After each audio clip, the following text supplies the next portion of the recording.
بسم الله الحمد لله والصلاة والسلام على رسول الله رب اشرح لي صدري ويسر لي أمري واحلل عقدة من لساني يفقه قولي رب زدني علما رب زدني علما ناظرین السلام علیکم ورحمۃ اللہ وبرکاتہ۔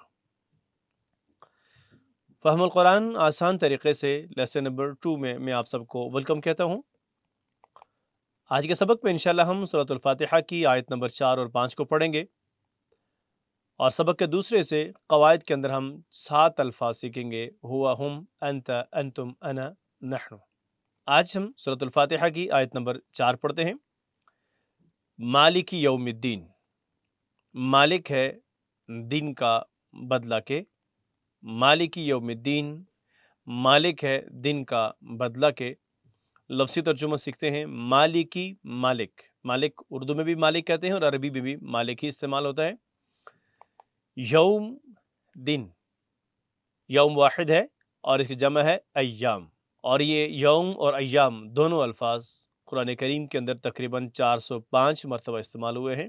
یوم، اور یہ یوم اردو میں بھی استعمال ہوتا ہے، جیسے یوم عید، یوم آخرت، یوم فلاح، یعنی عید کا دن، آخرت کا دن، فلاح کا دن۔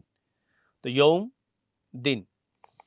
الدین، دین کے دو معنی ہیں، ایک ہے بدلہ اور دوسرا ہے زندگی کا نظام، جسے دین اسلام کہتے ہیں۔ دین اسلام سے کیا مراد ہے؟ یعنی کہ زندگی گزارنے کا وہ طریقہ کار، زندگی گزارنے کا وہ نظام، زندگی گزارنے کا وہ طریقہ جو اللہ رب العالمین نے بنایا اور نبی صلی اللہ علیہ وسلم نے اس پر عمل کر کے دکھایا، یعنی قرآن و سنت۔ یعنی قرآن و سنت کی روشنی میں اپنی زندگی کو گزارنا، قرآن و سنت کے مطابق اپنی زندگی کو گزارنا، دین اسلام پر عمل کرنا۔ ہم دیکھتے ہیں اس آیت کریمہ سے ہمارے لیے اسباق یا اہم پہلو کون سے ہیں۔ پہلی بات ہے، دین کے دو معنی ہیں، ایک ہے بدلہ، یعنی اچھے کام کا اچھا بدلہ اللہ ہم سب کو عطا کرے، اور برے کام کا برا بدلہ اللہ ہم سب کو اس سے محفوظ رکھے۔ اور دوسرا معنی ہے زندگی گزارنے کا طریقہ، جسے دین اسلام کہتے ہیں۔ ناظرین، جب قیامت آئے گی تو اس وقت صرف اور صرف اللہ ہی سب کا مالک ہوگا، اور اسی کی حقیقی معنوں کے اندر حکومت ہوگی، اور وہی سارے لوگوں کے درمیان، وہی سبھی کے درمیان انصاف کرے گا۔ آج بھی وہی مالک ہے، مگر اس نے امتحان کی خاطر کچھ لوگوں کو اختیار دیا ہے، لیکن اس دن اللہ کے علاوہ کسی کے پاس کوئی اختیار نہیں ہوگا۔ اس دن اللہ کے علاوہ کوئی اور حکمراں نہیں ہوگا، اور اس دن اس کی بادشاہت اللہ کے علاوہ کسی اور کے پاس نہیں ہوگی۔ اس دن کوئی اللہ کے سامنے سفارش بھی نہیں کر سکے گا، یعنی اس دن کسی کو سفارش کرنے کی اجازت نہیں ہوگی۔ ہاں، صرف وہی سفارش کر سکے گا جس کو میرا اللہ اجازت دے گا، اور جس کے لیے اجازت دے گا وہی اس دن اللہ کے سامنے سفارش کر سکے گا۔ ذرا تصور کریں کہ قیامت کا دن وہ کتنے ہی خوفناک اور بھیانک دن ہوگا، اور اگر ہم اس کا موازنہ کر کے دیکھیں آج دنیا کے ساتھ، تو اس دنیا میں انسان اپنی اولاد کے لیے، اپنی اولاد کی پرورش کے لیے، اپنی اولاد کی تعلیم و تربیت کے لیے، حتیٰ کہ اپنی اولاد کی خواہشات کو پورا کرنے کے لیے بھی کتنی مشقت کرتا ہے، اور خود کو وہ مشکلات میں ڈالتا ہے اپنی اولاد کی خاطر۔ اور ایسی ہی اولاد اپنے والدین کے لیے کتنا کچھ کرتے ہیں اس دنیا کے اندر، لیکن تصور کیجئے کہ وہ کتنا خوفناک دن ہوگا کہ اس دن یہی والدین یا یہی اولاد والدین سے یا والدین اولاد سے ایک نیکی بھی مانگنے جائیں گے تو وہ انکار نہیں کرنا صرف، بلکہ بھاگ جائیں گے۔ یوم یفر المرء من اخیہ و امہ و ابیہ و صاحبتہ و بنیہ، اس دن ہر ایک کو صرف ایک ہی بات ہوگی کہ ربا تو آج مجھے بچا لے۔ تو اس سے اندازہ لگا سکتے ہیں کہ وہ کتنا خوفناک اور بھیانک دن ہونا ہے۔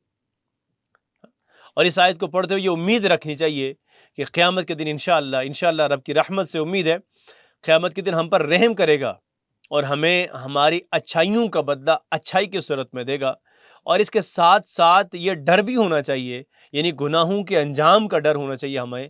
اللہ رب العالمین کا ہمارے اوپر یہ کتنا بڑا احسان ہے کہ اللہ رب العالمین نے ہم سب کو بغیر پوچھے، بغیر درخواست دیے، ہم میں سے کسی نے اللہ کو درخواست نہیں دی تھی کہ اللہ ہمیں مسلمان گھرانے میں یا مسلمان پیدا کرنا، یہ اللہ رب العالمین کا خصوصی احسان اور کرم ہے ہمارے اوپر کہ اللہ رب العالمین نے ہمیں مسلمان بنایا ہے صرف اور صرف اپنی رحمت سے۔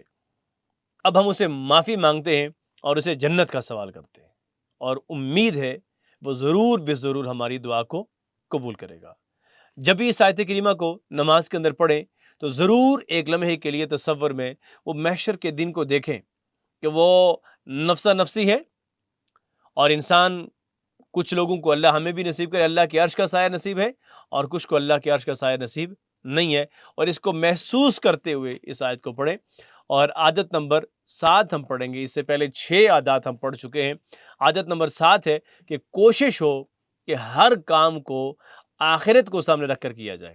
آپ جو بھی کام کرتے ہیں اسے آخرت کو سامنے رکھ کر کریں کہ یہ کام آخرت میں میرے لیے کتنا فائدہ مند ہے، اور اس دن کے لیے تیاری کیجئے اور اپنا قیمتی وقت ضائع نہ کیجئے۔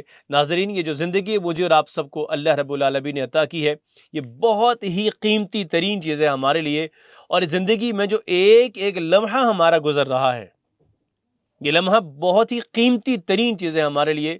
اس قیمتی وقت کو، اس اپنی زندگی کو ضائع مت کیجئے، اور ہر لمحے کو اس طریقے سے گزاریں کہ یہ آخرت کے لیے فائدہ مند ہو ہمارے لیے۔ تصور، احساس اور دعا کے ساتھ، یعنی تصور میں آپ وہ محشر کا دن دیکھیں کہ نفسا نفسی کا عالم ہے، یہ سورج 1 میل کے فاصلے پہ ہے، اور انسان ننگے بدن ہے، اور کچھ لوگوں کو اللہ کے عرش کا سایہ نصیب ہے، اور کچھ کو بلکہ اکثریت کو اللہ کے عرش کا سایہ نصیب نہیں ہے، اور انسان اس دھوپ کے اندر اور اس ابلتے ہوئے پانی کے اندر ہے، اور محسوس یعنی احساس کریں کہ میں اس گرمی کی شدت میں ہوں۔ اللہ ہم سب کو محفوظ رکھے۔ اس چیز کو محسوس کریں، آپ احساس کریں کہ آپ اللہ کے عرش کے سائے کے نیچے کھڑے ہیں۔ آپ اس چیز کا احساس کریں کہ آپ نبی مکرم صلی اللہ علیہ وسلم کے دست مبارک سے حوض کوثر کے لے رہے ہیں۔ اللہ ہم سب کو نصیب کرے، اور دعائیہ جذبات کے ساتھ اس کی پریکٹس کیجیے گا۔ مالکی، مالک ہے، یومی، دن کا، الدین، بدلہ کے۔ مالکی یوم الدین، بدلے کے دن کا مالک ہے۔ مالکی یوم الدین، بدلے کے دن کا مالک ہے۔ آیت نمبر 5، ایاک نعبد و ایاک نستعین، تیری ہی ہم عبادت کرتے ہیں اور تجھ ہی سے ہم مدد چاہتے ہیں۔ ایاکا 2 ٹکڑوں سے ہے، کا کو علیحدہ کر دیں، تیری، اور ایا اس کا مطلب ہے ہی، ایا ہی کا تیری، ایاکا تیری ہی، نعبدو، نعبدو کا مطلب ہے ہم عبادت کرتے ہیں، اور جیسے اردو میں استعمال ہوتے ہیں اسی مادے سے بننے والے الفاظ عابد، معبود، عبادہ، ہم عبادت کرتے ہیں۔ ایاک نعبد، ہم تیری ہی عبادت کرتے ہیں، و ایاک، و اور، ایاک تجھ ہی سے، اور تیری ہی بھی آپ کہہ سکتے ہیں، کیونکہ آگے بات نستعین کی ہو رہی ہے تو اس لیے ہم تجھ ہی سے زیادہ آسان ترجمہ کریں گے اور آسانی رہے گی۔ و ایاک، اور تجھ ہی سے، نستعین ہم مدد چاہتے ہیں۔ ایاک نعبد، ہم تیری ہی عبادت کرتے ہیں، و ایاک نستعین، اور تجھ ہی سے مدد چاہتے ہیں۔ نستعین استعانت، جیسے اردو میں الفاظ استعمال ہوتے ہیں اعانت، عون، تعاون، معاون وغیرہ کے الفاظ، تو نستعین ہم مدد چاہتے ہیں۔ ایاک نعبد و ایاک نستعین، تیری ہی ہم عبادت کرتے ہیں اور تجھ ہی سے ہم مدد چاہتے ہیں۔ اسباق دیکھتے ہیں کہ اس آیت کریمہ سے ہمیں کیا سبق ملتا ہے۔ سب سے پہلی بات ہے کہ اللہ رب العالمین نے ہمیں پیدا کیا تاکہ ہم اس کی بندگی کریں، یعنی عبادت کریں، جیسے خود اللہ رب العالمین نے قرآن کریم کے اندر سورہ ذاریات میں فرمایا ہے وَمَا خَلَقْتُ الْجِنَّ وَالْإِنسَ إِلَّا لِيَعْبُدُونَ، اور میں نے انسانوں اور جنوں کو صرف اس لیے پیدا کیا کہ وہ میری عبادت کریں، یعنی ہمیں اللہ رب العالمین نے صرف اور صرف اس مقصد کے لیے پیدا کیا ہے کہ ہم اللہ رب العالمین کی عبادت کریں۔ تو اس کے لیے ضروری ہے ہمیں اس چیز کا اندازہ ہو جائے اور ہم اس بات کو سمجھ لیں کہ عبادت کہتے کس کو ہیں۔ کیا صرف نماز پڑھ لینا، روزہ رکھ لینا، تلاوت، حج، زکوٰۃ یا ذکر اور اذکار، کیا صرف انہی چیزوں کا نام عبادت ہے؟ نہیں۔ آئیے ذرا ہم دیکھتے ہیں عبادت کسے کہتے ہیں۔ عبادت کہتے ہیں اللہ رب العالمین کے حکم پر چلنا اور اس کی نافرمانی سے بچنا، یعنی دوسرے الفاظ میں اللہ رب العالمین کی اطاعت و فرمانبرداری کرنا۔ اللہ رب العالمین کی اطاعت و فرمانبرداری کرنا دراصل یہ عبادت ہے، یعنی کہ اللہ رب العالمین نے جو جو احکام یعنی حکم دیا ہے ان سب کو بجا لانا، اور جس بات سے اللہ نے منع کیا ہے اس سے رک جانا، یہ ہے عبادت۔ اور اسی میں مزید اللہ کو ایک جاننا، نماز پڑھنا، روزہ رکھنا، زکوٰۃ دینا، حج ادا کرنا، اللہ کے دین کی طرف بلانا، علم حاصل کرنا، حلال رزق کمانا، دوسروں کی خدمت کرنا، یہ سب عبادات ہیں، مگر سب سے پہلے نماز ہے،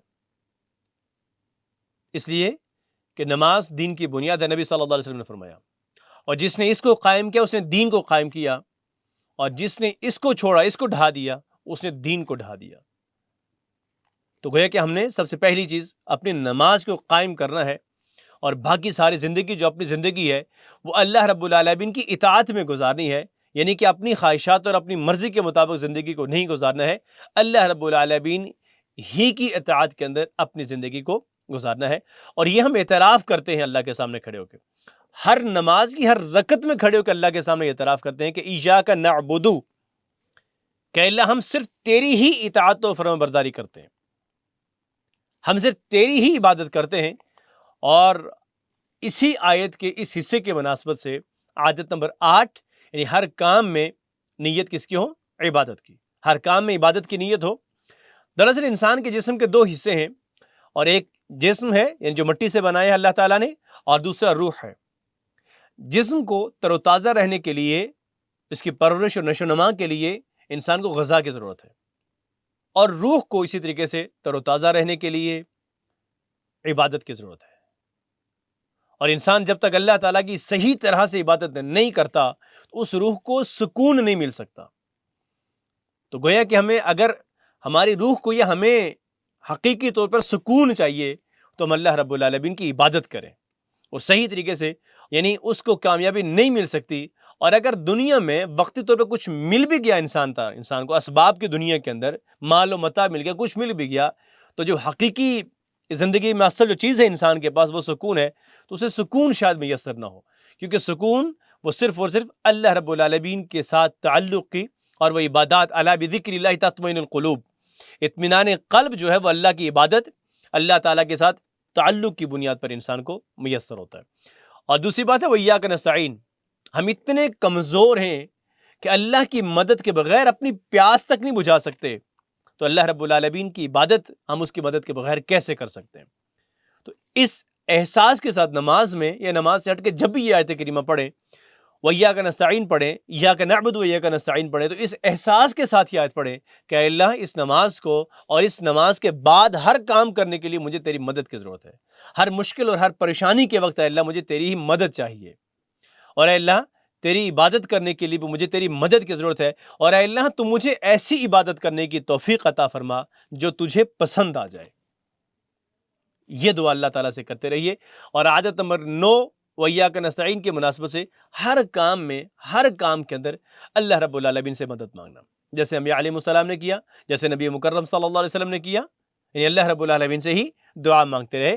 تو ہر کام میں اللہ سے مدد مانگنا عادت نمبر 9۔ تصور، احساس اور دعا کے ساتھ پریکٹس کیجئے، آپ ترجمہ کیجئے گا، ایاک تیری ہی، نعبد ہم عبادت کرتے ہیں، وَإِيَّاكَ اور تجھی سے، نستعین ہم مدد چاہتے ہیں۔ ایاک نعبد ہم تیری ہی عبادت کرتے ہیں، وَإِيَّاكَ نستعین اور تجھ ہی سے مدد چاہتے ہیں۔ ایاک نعبد وإیاک نستعین ہم تیری ہی عبادت کرتے ہیں اور تجھ ہی سے مدد چاہتے ہیں۔ یہ تھا سبق کا پہلا حصہ۔ اب ہم سبق کے دوسرے سے قواعد یعنی گرامر کی طرف چلتے ہیں۔ آج کے سبق میں ہم نے یہ 7 الفاظ سیکھنے ہیں، ہوا، ہم، انت، انتم، انا، نحن اور ہیا۔ جیسا کہ ہم نے بتایا کہ ہمیں عربی قواعد سے ہم شروع نہیں کر رہے، ہم اس کورس میں عربی قواعد نہیں بلکہ ہم قرآنی گرامر سیکھتے ہیں۔ الحمدللہ اگرچہ قواعد ہمیں معلوم بھی ہیں، جیسے ایک لفظ ہے یؤمنون، اور قواعد کے لحاظ سے اگر اس کی ہم بات کریں تو غائب ہے، جمع مذکر محموز باب افعال میں سے ہے، اور فعل مضارع مرفوع بثبوت نون لأنه من افعال الخمسہ، والواو ضمیر متصل فی محل رفع فاعل۔ یہ اس کی گرامر کے لحاظ سے اگر ہم کرتے ہیں تو اگر ہم ایسے پڑھائیں گے تو ایک عام آدمی کے لیے بہت مشکل ہو جائے گا، ایک ڈر اس کے دل میں بیٹھ جائے گا۔ ہم ایک تو انتہائی آسان طریقہ کار کے ساتھ، اور اس کو کہتے ہیں ٹی پی آئی۔ ٹی پی آئی سے کیا مراد ہے؟ یعنی آپ نے اپنے وجود کا استعمال کرنا ہے، آپ نے اپنے سینسز کا استعمال کرنا ہے، یعنی کان کو استعمال کریں گے، آنکھ کو استعمال کریں گے، دماغ کے ذریعے سے، آواز کے ذریعے سے، اور بالخصوص اپنے ہاتھوں کے اشارے کے ساتھ، دل کے ساتھ، اور پوری کلاس میں ساتھیوں کے ساتھ مل کر۔ گرامر ٹی پی آئی کے ساتھ مراد کیا ہے؟ سب سے پہلا کام سنیے، یعنی آپ نے کیا کرنا ہے؟ سننا ہے، پھر دیکھیے، پھر سوچیے، یعنی سنیے، دیکھیے، سوچیے، اور پھر بولیے، اور بتائیے، یعنی آپ نے اشارہ کرنا ہے، بتائیے، دل سے کیجئے اور مل کر کیجئے، ساری کلاس کے ساتھ مل کے کیجئے۔ یہ ہے ٹی پی آئی سے مراد، یعنی ہم نے اپنے جسم کے کن کن اعضاء کو، کون سے سینسز کو اس میں استعمال کرنا ہے، اور یوں جب اس طریقے سے کسی بھی چیز کو ہم سیکھیں گے تو بہت اچھے طریقے سے انشاءاللہ وہ ہمارے دماغ میں بیٹھ جائے گی، ہمیں سمجھ میں آ جائے گی۔ آپ نے دیکھا ہم نے اشارے کی بات کی ہے اس کے اندر، کہ ہم اشارہ کریں گے۔ موبائل پہ بھی اکثر ہم جب بات کرتے ہیں تو ایک ہاتھ سے ہم کسی سے بات کر رہے ہوتے ہیں، اور ایڈریس سمجھانا یا کوئی بھی بات کرنی ہو تو دوسرے ہاتھ سے مسلسل اشارے کر رہے ہوتے ہیں۔ تو اشارے کیوں کرتے ہیں؟ اس لیے کہ دماغ ایسے ہی کام کرتا ہے، یعنی کہ انسان کے جسم میں سب سے گہرا کنیکشن ہے، اللہ رب العالمین نے ایک ایسا انتظام رکھا ہے کہ انسان کا اس کے ہاتھوں کے ساتھ ہے، دماغ کا۔ اور جب ہم کسی کو کوئی بات سمجھاتے ہیں یا کسی کو کوئی ایڈریس سمجھاتے ہیں، کوئی بھی چیز سمجھاتے ہیں، تو جب ہم اس کو سمجھاتے ہوئے ہاتھ کا اشارہ کرتے ہیں تو ہم یہ فیل کرتے ہیں کہ دماغ کو سہولت ہوتی ہے سمجھانے کے اندر۔ یوں ہی جب ہم دماغ کو کوئی بات سکھاتے ہیں یا دماغ میں کوئی بات ڈالنا چاہتے ہیں تو اس کو جب آپ اشارے کے ذریعے سے کریں گے تو اس کو بہت سہولت ملنی ہے، جو کہ انشاءاللہ ہم گرامر پڑھتے ہوئے دیکھ لیں گے کہ ہاتھ کے اشارے کے ساتھ دماغ کو کتنی سہولت ملے گی سمجھنے کے لیے۔ اور یہ جو ٹی پی آئی ہے، یعنی ٹوٹل فزیکل انٹریکشن، یہ سادہ اور مؤثر طریقہ کار ہے، عربی زبان کے صیغوں کے لیے آسان ہے، اور اشارے آسانی کے لیے ہیں۔ آپ نے سارے دماغ کا استعمال کیجئے اور شیطان کو بیچ میں مت آنے دیجئے۔ ناظرین، ایسا ہو نہیں سکتا ہے آپ قرآن سیکھنے کے لیے بیٹھ جائیں اور شیطان آگے وسوسے نہ ڈالے، ایسا ممکن ہی نہیں ہے، کیونکہ اس نے ہر صورت یہ کام کرنا ہے۔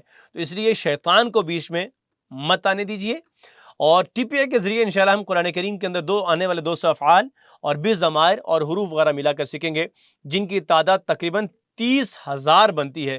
تو گویا کہ 40% قرآن کریم انشاءاللہ ہم ٹی پی آئی کے میتھڈ کے ساتھ سیکھیں گے۔ آج ہم یہ 7 الفاظ سیکھیں گے ٹی پی آئی کے ساتھ۔ ان کو ضمائر منفصلہ کہتے ہیں۔ ضمائر، ضمیر کی جمع ہے ضمائر، یعنی وہ چیز جو کسی کے اسم کے جگہ پہ استعمال ہوتی ہے، ٹھیک ہے؟ یعنی یہ ایسے الفاظ ہیں، پروناؤنز ہیں، جو نام کی، کسی شخص کے نام کی جگہ پر ان کو استعمال کرتے ہیں، اور یہ کہتے ہیں ان کو ضمائر منفصلہ، یعنی پروناؤنز۔